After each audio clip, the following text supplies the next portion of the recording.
क्या आप जानते हैं तरबूज सब्जी है या फल?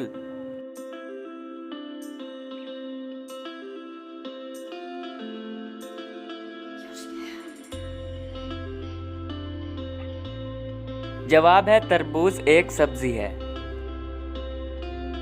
अगर आप थर्मामीटर को बिजली के चलते पंखे के नीचे रख दें तो इसके दर्जा हरारत पर क्या असर पड़ेगा?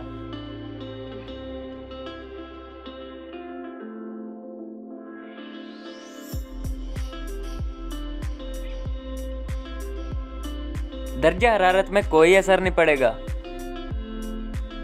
क्या आप जानते हैं दुनिया की खालिस-तरीन ज़बान कौन सी है जिसमें दूसरी ज़बानों का लफ्ज़ भी शामिल नहीं होता?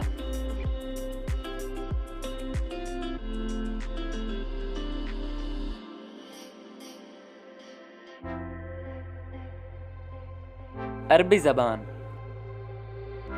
1993 में पाकिस्तानी फिल्मों के किस हीरो का नाम Guinness book of world record में भी शामिल किया गया था?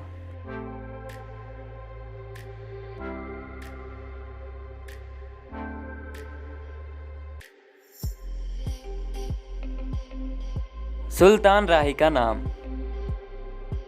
क्या आपको पता है कि पाकिस्तान के किस शहर को नूरे महल कहा जाता है?